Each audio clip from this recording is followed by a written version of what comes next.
마태복음 10장 34절로 42절의 말씀을 교독합니다.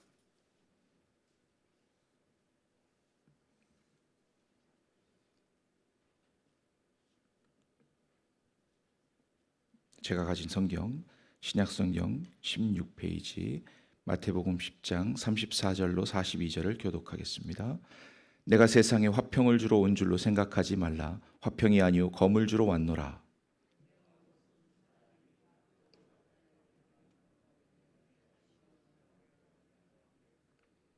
사람의 원수가 자기 집안 식구리라.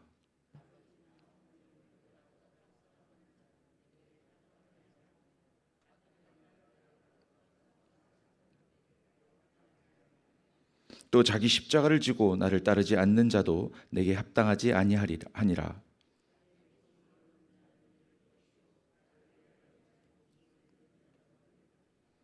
너희를 영접하는 자는 나를 영접하는 것이요 나를 영접하는 자는 나를 보내신 이를 영접하는 것이니라.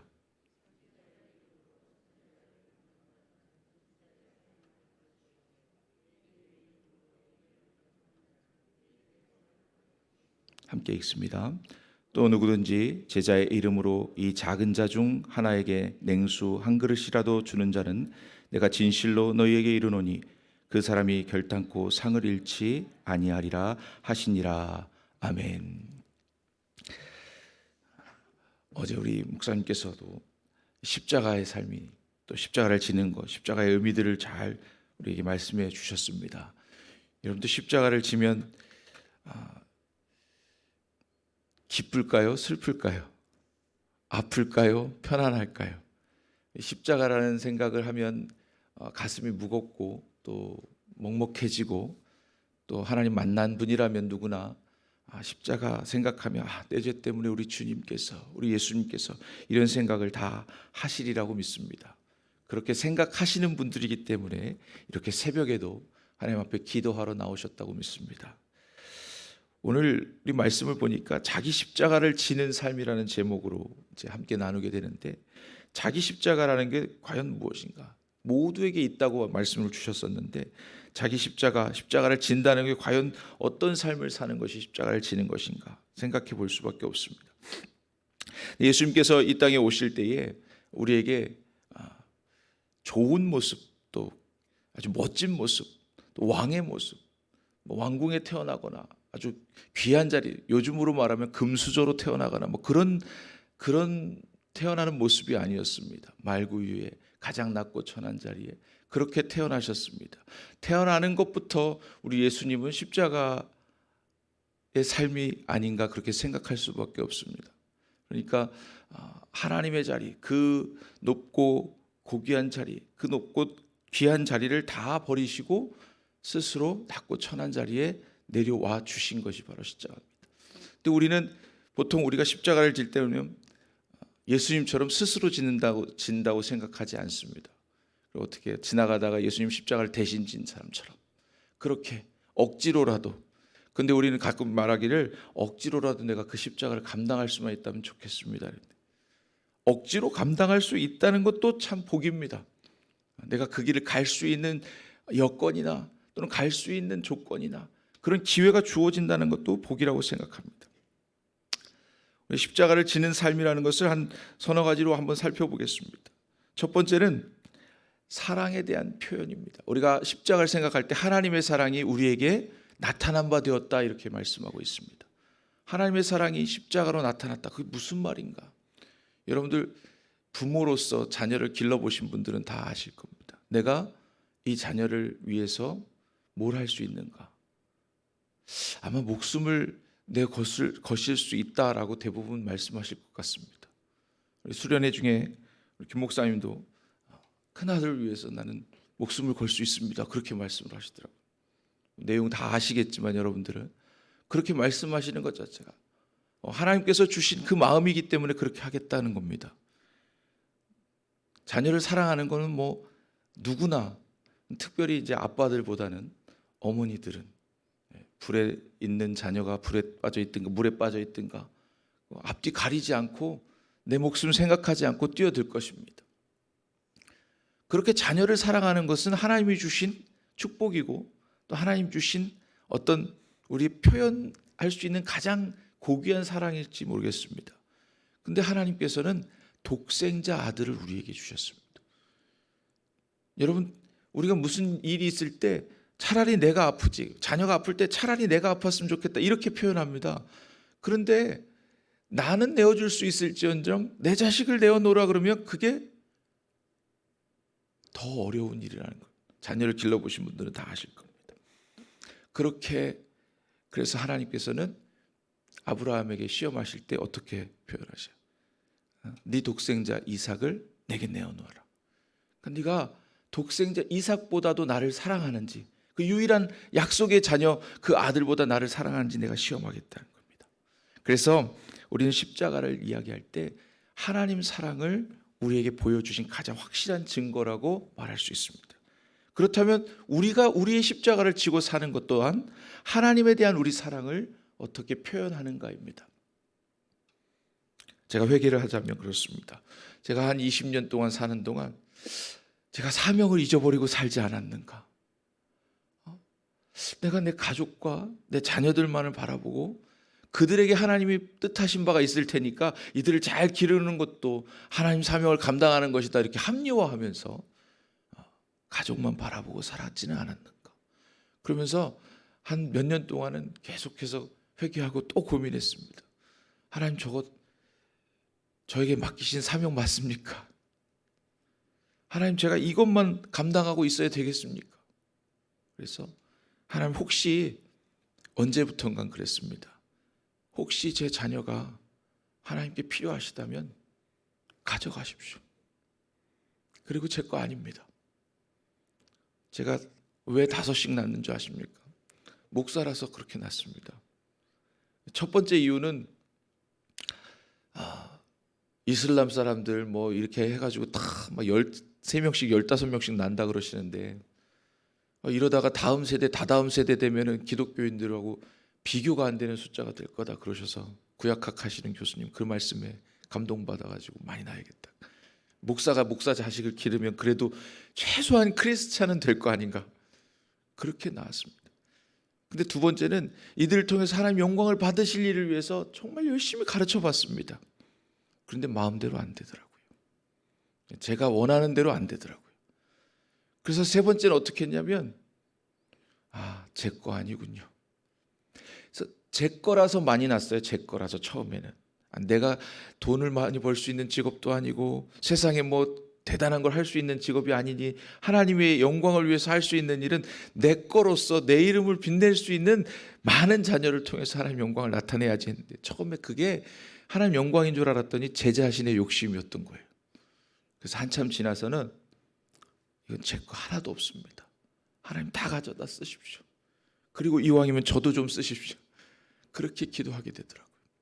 그래서 여러분, 하나님 사랑에 대한 표현은요, 내 것 중에 제일 소중한 건 내려놓는 거예요. 그거 하나 하는 거예요. 그거 하나.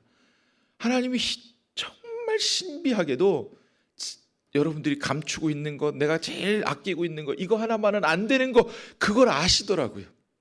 그래서 그거 하나 내놓으라고 하나님 오늘도 기다리고 계십니다.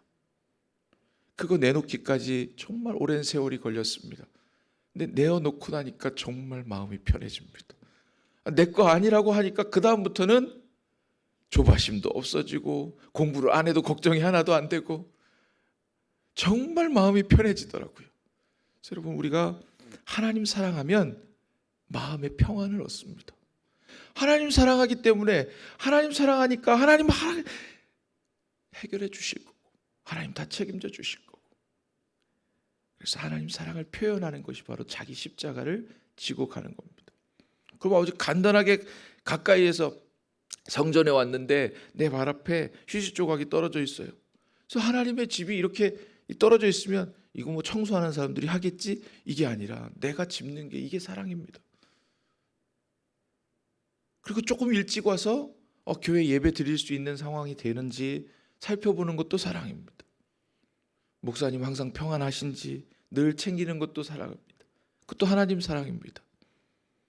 여러분들 가정을 돌보는 것도 하나님 사랑입니다. 나는 교회만 갈 거야, 예배만 드릴 거야, 알아서 집에서는 알아서 해. 그거는 저 같은 사람만 하면 되는 거예요. 목회자들만 그렇게 하면 되는 거예요. 여러분들은 가정도 챙겨야 돼요. 이번에 청년부 학생부 수련의 주제가 삶과 신앙의 균형이었습니다. 도대체 그럼 몇 %씩 하면 균형이냐 그러니까 한 학생은 70% 신앙, 30% 삶 이래요. 또 청년들 중에 하나는 50대 50으로 하면 좋겠습니다 그래요. 근데 여러분들은 다 답을 아실 것 같아요. 신앙 100. 그럼 삶은 그냥 두라는 겁니까? 신앙 안에서 삶을 100. 다 살아드려야 되는 거예요. 여러분들에게 주어진 삶을 최선을 다해서 내 십자가가 확실하기 전까지는 죽을 자리를 내 마음대로 선택하는 것이 아닙니다. 하나님께서 기뻐하시는 그 자리에서 죽어야 합니다. 따라서 그때까지는 하나님 기뻐하시도록 살아드려야 합니다. 내 생명이 내 게 아니더라고요. 내 건 줄 착각하고 사는 거였더라고요. 그래서 하나님 사랑을 표현하는 것이 십자가를 지는 삶입니다. 두 번째는 순종하는 겁니다. 이해 안 돼도 순종하는 겁니다. 이게 과연 인류를 구원하는 일입니까? 이 고통을 과연 감당해야 됩니까? 예수님조차도 할 수만 있으시면 이 잔을 좀 옮겨 주시옵소서 할 만큼 어려운 자리, 힘든 자리, 감당하기 버거운 자리, 그게 십자가입니다. 지금 당장 내가 이해 안 된다고 나 못하겠습니다 할 게 아니라 하나님이시니까 그 뜻이 있으실 테니까 내가 당장 그 큰 뜻을 다 모를지라도 해보겠습니다. 순종하겠습니다. 안 되면 복종이라도 하세요. 마음이 안 내켜도 그냥 하나님의 말씀이니까 그냥 해야 되니까 하겠습니다. 그러면 결과는 하나님께서 책임져 주시리라고 믿습니다. 결과가 기적으로 나타나는 거예요. 온 인류가 예수님의 이름만으로 구원받지 않습니까? 이런 기적이 또 어디 있습니까? 어떤 분이 그러셨어요. 내가 구원받은 게 기적이라고. 이런 기적이 나타나지 않습니까? 순종하니까. 순종이 십자가를 지는 삶입니다. 세 번째는 믿음입니다. 믿음.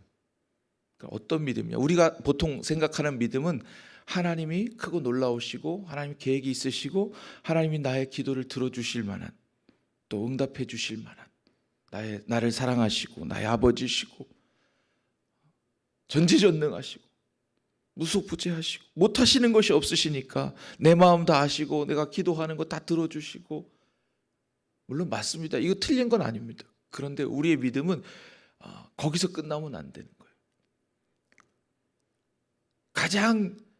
가장 믿음이 큰 분이 누굴까요? 성경의 인물 가운데 성경에는 약 5천여 명의 인물에 대한 이야기가 있고 어마어마한 지역과 지명과 시간의 공간들이 그 안에 녹아져 있습니다. 그 많은 시간과 많은 공간과 많은 인물들의 이야기를 우리에게 왜 주셨을까요? 보고 배워라. 근데 성경의 인물들이 성공한 사람들만 있을까요? 대부분은 의외로 실패한 인생들입니다. 우리에게 실패한 인생들을 왜 자세하게 이렇게 기록해 두셨을까요? 그렇게 가지 마라. 그거 보고 배워라. 그리고 성공한 인물들을 이렇게. 그래서 우리가 보통 생각할 때 믿음 하면은 아브라함을 생각합니다. 근데 아브라함의 인생이 계속 성공만 했습니까? 그렇지 않습니다. 뭐 한 예로 못 믿어서 하나님 아직 못 믿어서 이스마엘도 가졌고 또 자기 아내를 2번씩이나 누이라고 그렇게 팔아먹기도 하고 저는 그런 남자 못 따라갈 것 같아요. 정말 신뢰할 수 없는 그런 인물입니다. 어떻게 보면. 근데 하나님은 그를 믿음의 조상이라고 복이 될 것이라고 말씀하십니다. 그럼 성경의 가장 믿음이 뛰어난 인물은 아브라함인가요? 아닌 것 같아요. 그럼 다윗인가요? 아닌 것 같아요. 믿음은 그분이 계신 것과 그분이 자기를 찾는 이들에게 상 주시는 이심을 믿어야 할지니라. 아멘. 그럼 가장 하나님을 잘 믿으실 수 있는 분은 하나님께로부터 나온 분이죠. 예수님이에요. 성경의 인물 가운데 가장 클 수밖에 없는 분은 예수님이잖아요. 예수님 기도하실 때 어때요? 우리는 하나님 주시옵소서, 제발 주시옵소서 그런데 예수님은 하나님 항상 제 기도를 들으시는 것을 압니다. 그러나 내가 이렇게 구하는 것은 이들에게 보여주고 이들이 배우게 하기 위해서입니다. 말씀하십니다. 그 예수님의 믿음이 왜 크냐면요, 하나님을 온전히 아시기 때문에도 크지만 또 하나는 하나님께서 이해 안 되는 길을 가라 말씀하시는데도 제 뜻대로 마옵시고 아버지 뜻대로 하옵소서. 이게 순종이기도 하지만 큰 믿음이기 때문에 가능한 겁니다. 하나님의 그 크신 뜻을 나를 통해서 이루실 것을 믿기 때문에 그렇게 하는 겁니다. 그런 모형들이 성경에 많이 나옵니다. 예를 들면 다니엘입니다. 다니엘과 세 친구는 하나님께서 그 풀무불 가운데서 우리를 구해 주실 만한 충분한 능력이 있으시되 그리 아니하실지라도, 그리 아니하실지라도라는 믿음을 가질 수 있는 거예요. 왜냐하면 나보다 더 크신 분이, 이미 다 아시는 분이, 우리를 다 이 땅에서 하나님의 뜻대로 살게 하시는 그분이 내가 오늘 넘어져도, 내가 오늘 심지어 죽을 자리에 내어 놓게 될지라도 하나님이 그 뜻을 이루시기에 그것이 필요하다면 그게 믿음입니다. 그래서 십자가를 지는 삶은 하나님 그 크신 분을 믿기 때문에 내가 지금 죽어도, 죽을 길에 가도 이게 염려할 일이 없어요. 그분이 나의 죽음을 통해서도 그 뜻을 이루실 거고 내가 삶을 통해서도 그 뜻을 이루실 것이니까. 그래서 사나 죽으나 우리는 하나님 것입니다. 그렇게 저와 여러분 믿으시기를 주님의 이름으로 축복합니다.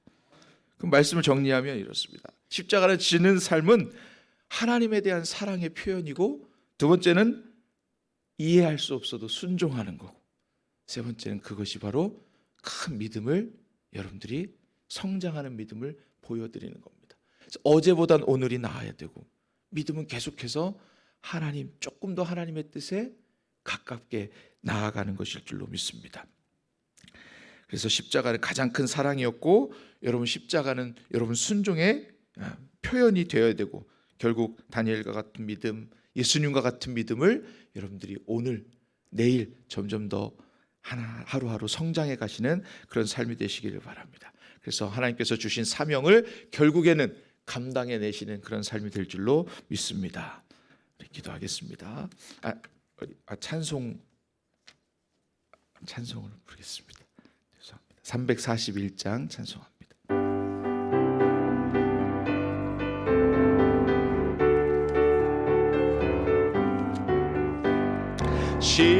십자가를 내가 지고 주를 따라갑니다. 이제부터 예수로만 나의 보배 삼겠네. 부귀 영화 모두 잃어버려도 주의 평안 내가 받고 영생 복을 받겠네.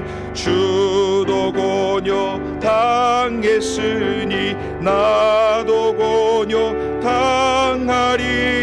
세상 사람 간사하나 예수 진실합니다.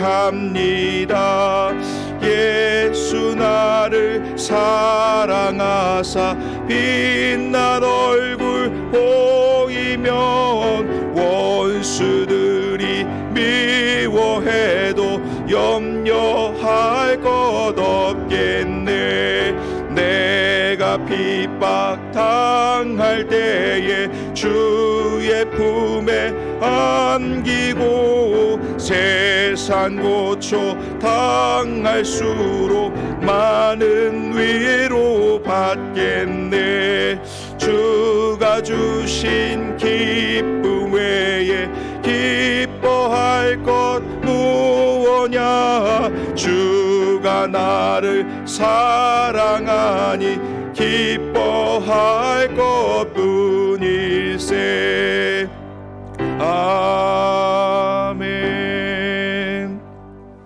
우리 한번 이 시간에 말씀을 생각하면서 우리 십자가를 지는 삶을 과연 하나님께 온전히 드릴 수 있는지, 우리 한번 이 시간 결단하며 하나님 앞에 나아가는 시간이 되길 원합니다.